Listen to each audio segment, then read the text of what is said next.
श्रीगुरुभ्यो नमः। हरि ओम। श्रीमहागणाधिपतये नमः। श्रीमहासरस्वत्यै नमः। हरि ओम।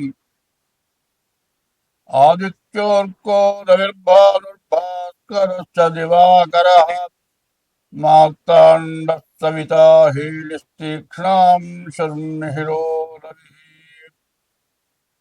यत्कर्ता जगतां भर्ता संहर्ता महतां निधिः। प्रणमामि तमादित्यं बहिरन्तस्तमोपहम्। 2026 సంవత్సరం.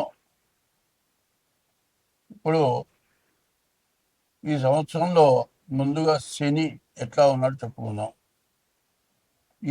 ఏ రాశికి ఎట్లా ఉన్నాడు శని ముందు ముఖ్యంగా మనం చెప్పుకోవాలి. అయితే దానికి ముందుగా ఒక విషయం చెప్పుకుందాం. ఎట్లా అంటే అసలు 2025 నుంచి 2028 వరకు, 2025 టు 28, 2028 వరకు కూడా గ్రహస్థితులు పూర్తిగా బాగాలేవు. ఈ గ్రహస్థితులు బాగా లేకపోవటం కారణం ఏంటంటే ముందు స్వార్థం అనేది బాగా ఎక్కువగా పెరిగిపోయింది. ప్రతివాడు ఎట్లా ఉన్నాడంటే తనకంటే ఎక్కువ వాడిని చూసి వాడిలాగా నేను ఎట్లా అవుతాను. ప్రతివాడు కూడా ఆలోచన ఎట్లా ఉంది. కొన్ని కోట్లు టాటా, బిర్లా ఇట్లాంటి వాళ్ళు ఉన్నారు, మరి లేకపోతే సినిమా యాక్టర్లో ఉన్నారు, లేకపోతే రాజకీయ నాయకులు ఉన్నారు. వాళ్ళు వందల కోట్లలో ఉంటున్నారు. మనం కూడా ఎట్లా పెరగాలి అనేటువంటి ఆలోచన ప్రతివాడికి వస్తుంది. కొంతమందికేమో ధర్మమైన మార్గంలో వస్తుంది కోట్లు. బిజినెస్ ద్వారా రావచ్చు, బిజినెస్ వ్యాపారం ద్వారా కూడా కొన్ని పొరపాట్లు చేస్తే కూడా రావచ్చు. అదే యాక్టర్లు అనుకోండి, వాళ్ళ మంచి యాక్టర్ అయితే వాడికి ఒక వేషానికి ఎంత తీసుకుంటారు, అట్లా కూడా వాళ్ళు సంపాదించుకోవచ్చు. కానీ మనమందరం కూడా అట్లా సంపాదించుకోవాలంటే అవుతుందా కాదా అనే ఆలోచన లేదు. ఎప్పుడు కూడా ఏమవుతుందంటే వాళ్ళ పరిస్థితి ఏం చేయాలంటే ప్రతివాళ్ళు కూడా మనకంటే కింద వాడిని చూసి, మనకంటే తక్కువ వాడిని చూసి మనం బాగున్నాం, మనకంటే కష్టపడేవాడిని చూసి, ఇబ్బంది పడేవాడిని చూసి వాడికి ఏదైనా సహాయం చేద్దాం అనే మనస్తత్వం ప్రతి వ్యక్తికి ఉండాలి. మనకంటే గొప్పవాడిని చూసి మనం వాళ్ళగా ఎట్లా అవుతాం అనుకోవటం మంచిది కాదు. మనకంటే తక్కువ వాడిని చూసి మనం బాగున్నాం, మన చేతనైన సహాయం మనం చేద్దాం అనుకుంటే దీన్ని చూస్తే కోటీశ్వరుడు కూడా మిగతా వాళ్ళకి సహాయం చేస్తాడు. ఇప్పుడు ఎట్లా ఉందంటే ఒక పెద్ద వ్యాపారస్తుడు ఉన్నాడు అనుకోండి, అతని దగ్గర ఒక వర్కర్ ఉంటాడు, పనిచేసేవాడు. వాడికి నెలకి 25,000 30,000 జీతం ఇస్తారు. ఈ 25,000 30,000 జీతం కరెక్ట్గా నెలకి ఫస్ట్ తారీఖు ఇవ్వడు, మొత్తం ఇవ్వడు. ఎందుకు ఇవ్వడు అంటే మొత్తం ఇచ్చేస్తే మళ్ళీ బయటికి వెళ్ళిపోతాడేమో, సగమే ఇస్తాడు. మళ్ళీ ఫస్ట్ తారీఖు వచ్చే లోపల కానీ మిగతా సగం ఇవ్వడు. సరే ఫస్ట్ తారీఖు లోపల మిగతా పోయిన నెలవి ఈ రెండో నెల చివరి దాకా ఇస్తే ఈ నెల బ్లాక్ అవుతాయి. అట్లా చేసి ఇట్లా చేసి పనిచేసేవాడికి 2 నెలలు 3 నెలలు సరిగ్గా జీతం ఇవ్వక వీడు బయటికి పోతే బతకలేని బాధ. ఇది మానుకొని వెళ్ళారు అనుకోండి, మరి ఎట్లా జరుగుతుంది? పెళ్ళాం పిల్లలు ఉన్నారు, బతకాలి. ఎట్లా బతకాలి? ఇస్తాడే ఉన్నవాడే కదా, ఏదో రకంగా ఇస్తాడు. వాళ్ళ దగ్గర ఇప్పుడు లేదేమో, తర్వాత ఇస్తాడు వీడు ఆశపడి తినకో పని చేస్తాడు. వీడి బాధ ఇది. కష్టపడి పని చేసుకునేవాడి పరిస్థితి ఏమిటాయంటే తను ఎక్కడైతే పని చేస్తున్నాడో అతను ఇస్తేనే ఇతను బతకగలుగుతాడు, లేకపోతే బతకలేడు.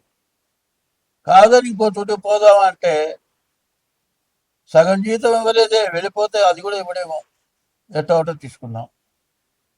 ఇట్లా జరిగి జరిగి జరిగి చివరికి అవుతుంది 2 నెలలు 3 నెలలు 4 నెలలు ఆపుకుంటాడు. అదే తన దగ్గర వర్కర్ ఉంటాడు కదా, ఆ వర్కర్ దగ్గర నీ వస్తువులు ఏమన్నా ఉన్నాయనుకోండి, ఏదైనా చెడిపోతే ఆ డబ్బులు ఇవ్వు. ఇది పదాన్ని చెడగొట్టావు, ఇది చెడిపోయింది, ఇది ₹1,00,000 వస్తువా, నీకు 3 నెలల జీతం ఎక్కడ ఇవ్వమంటావా అంటారు. వీడిని ఈ విధమైన ఇబ్బందులు పెట్టడం ఎక్కువైపోయింది. కొన్ని వస్తువులు ఎట్లా ఉంటాయంటే సెల్ ఫోన్ అనుకుందాం కొద్దిసేపు, ఎంత కొత్త ఫోన్ అయినా ఎలక్ట్రానిక్ వస్తువు చెడక్కని చెడిపోతుంది. మంచం కూడా దించలో కూడా చెడిపోతుందేమో అని ఆలోచించట్లా. వాడి చేతిలో చెడిపోయింది కాబట్టి వాడికే బాధ్యత. ఈ రకంగా ఆలోచించి నేను లేకపోతే వాడు బతకలేడు అనుకుంటున్నాడు. నా దగ్గర పనిచేసేవాడు నన్ను వదిలిపెట్టేవాడు బతకలేడని అతను అనుకుంటాడు. వీడేం చేస్తాడు, చూస్తాడు 2 నెలలు 3 నెలలు 4 నెలలు 5 నెలలు చూస్తాడు. జీతం ఇవ్వకపోతే ఏం చేస్తాడు, వాడు మానుకొని బయటకు వెళ్ళిపోతాడు. బయటకు వెళ్ళిపోయి అంత జీతమైన చేస్తాడు. ఈ విధంగా ఎప్పుడు కూడా ఒకటి మనిషికి కావాల్సింది ఏమిటి అనేది ముందు ఆలోచన ఎవ్వరికి ఉండలే. ఎప్పుడు కూడా మన దగ్గర పనిచేసేవాడు ఉన్నాడంటే వాడు ఫస్ట్ పడుకోకూడదు, వాడు సుఖంగా తినాలి, బతకాలి. కాదు వాడికి ఏదైనా నలజీతం కాకుండా ఇంకా కొద్ది గొప్ప మనం ఇద్దామనేటువంటి మనస్తత్వం ఉండాలి. అట్లా ఉంటే నీ దగ్గర వర్కర్ మానుకొని వెళ్ళిపోడు. అదే కాదు, నీ వర్క్ ఖచ్చితంగా బాధ్యతగా చేస్తాడు. అది ఆలోచించట్లే. ఎంతసేపు జీతం సరిగా ఇవ్వకుండా వాడిని ఇబ్బంది పెట్టి వాడు వెళ్ళిపోకుండా నీ బ్లాక్ చేస్తున్నాను, వాడే పడి ఉంటాడు అనేటువంటి దురాలోచన. దురాలోచనట్టు ఉంటుంది, వాడిని ఇబ్బంది పెట్టడమే దురాలోచన. దూరంగా ఆలోచించే ఆలోచన ఏంటంటే నువ్వు వాడికి ఇచ్చే జీతం కాక అదే నీ వర్క్ ఇంత చేస్తే నీకు అది ఎక్స్ట్రా ఇస్తాను ఇట్లా సహకారం చేస్తూ ఉండటం పోయి ప్రతి వాళ్ళకి ఏమవుతుంది అంటే తన దగ్గర పనిచేసేవాడు తను నొక్కేయాలి. తర్వాత ప్రతివాడు కూడా ఏం చేస్తాడు, ఇట్లా చేస్తుంటే నా వాళ్ళలాగా నేను కూడా ఉండాలని వీడు అనుకుంటాడు. ఇందువల్ల ప్రతి చోట ఇదే గొడవ. రాష్ట్రంలో ఉన్నవాడు కేంద్రానికి పోవాలనుకుంటాడు, మన దేశం వాడు ఇంకో దేశాన్ని కొట్టాలనుకుంటాడు. ఇట్లాంటి స్వార్థాలు 25 నుంచి 28 వరకు వస్తుంది. దీనివల్ల కొట్టుకోవడం, తన్నుకోవడం, చంపుకోవడం, పొడుచుకోవడం, యుద్ధాలు చేసుకోవడం ఇవి జరుగుతున్నాయి. దీన్ని అరికట్టాల్సిన అవసరం ఉంది. ఇవన్నీ కూడా నువ్వు చేసే పాపం వల్లే వస్తుంది. ఏ జీవరాశిని కూడా 84 లక్షల జీవరాశులు ఉన్నాయి. నోరు లేని మూగ జీవాలు ఉన్నాయి. ఏ జీవరాశిని కూడా కష్టపెట్టకుండా మనం ఉంటే, అందరూ బాగుండాలని కోరుకుంటే మనం బాగుంటాం, అందరూ బాగుంటారు. ఇది లేకుండా ప్రతి వాళ్ళకి స్వార్థం, అందరికంటే నేను పెరగాలి. ఇటువంటి దురాలోచన వచ్చి ప్రపంచం మొత్తం నాశనం అయిపోవటానికి దగ్గరికి వచ్చింది. ఇదివరకు 2 ప్రపంచ యుద్ధాలు వచ్చినాయి. 3వ ప్రపంచ యుద్ధం వస్తుందేమో అన్నంత భయంకరంగా ఉంది. పైన బంగారం వచ్చేప్పటికల్లా విపరీతంగా పెరిగిపోయింది. కొని బంగారం ఒక గొలుసు కొనుక్కోవాలంటే 4 లక్షలు అవుతుంది. 4 లక్షలు పెట్టి గొలుసు కొనుక్కొని మెళ్ళో వేసుకుంటే గొలుసు తెంపుకుపోయే దొంగలు తయారైనారు. దొంగలు అయినారు, మంచి వాళ్ళు తక్కువైనారు. దీనివల్ల చాలా నష్టం, కష్టం ఎక్కువ అవుతుంది. ఇది బాగా గ్రహించుకొని ఉదార స్వభావం ఎవరికైనా మనం సహాయం చేద్దాం. ఒకటి, నీ ఇష్ట దైవాన్ని పూజిద్దాం. ఒకటి, తల్లిదండ్రులకు అన్నం పెడదాం. ఒకటి, భార్యను జాగ్రత్తగా చూద్దాం. ఒకటి, ఇటువంటి స్వభావాలు మనకు గనక ఉంటే మనకు ఎటువంటి నష్టాలు రావు. ఇట్లా ఉండేప్పుడు జాతకం చూపించుకుంటే మీరు అన్ని విధాలు బాగుంటారు. స్వస్తి. ఈ శని సింహరాశికి మాత్రం అష్టమంలో 8 ఉంటున్నాడు. శని ఈ సింహరాశికి 8 ఉంటున్నాడు. మనం చెప్పుకునేది కుంభం, మీనం చెప్పాను. అట్లాగే మేషరాశి మాత్రం పూర్తిగా శని బాగాలేదని చెప్పాను. తర్వాత వృషభ రాశి, మిథున రాశి, కర్కాటక రాశి, ఈ 3 రాశులకు మాత్రం శని వల్ల వచ్చే ఇబ్బంది ఎటువంటిది లేదు, అన్ని విధాలు బాగుంది. కానీ సింహరాశి మాత్రం 8 అష్టమంలో శని ఉన్నాడు. ఈ అష్టమంలో ఉన్న శని అష్టమి నవములు కష్టపు దినములు. ఈ అష్టమంలో ఉన్న శని ప్రాణకంటకుడు, ప్రాణం తీసినంత పని చేస్తాడు. అలా అయితే నేను చచ్చిపోతానా అని భయపడద్దు. చచ్చిపోతానని కాదు, నీకుండే బాధలు మొత్తం ఒకసారి పట్టుకుంటాయి.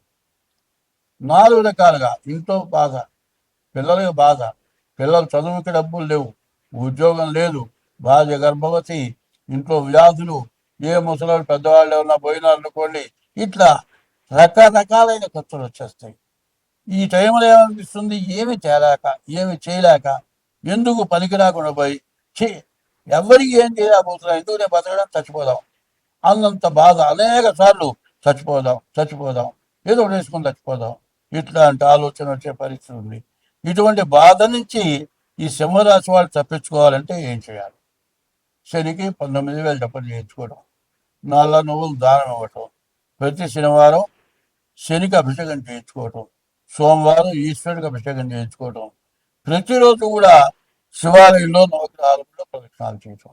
ఇది కాకుండా మీ డేట్ ఆఫ్ బర్త్ ద్వారా మీ జాతకం చూపించుకోవటం, ఇది చాలా అవసరం.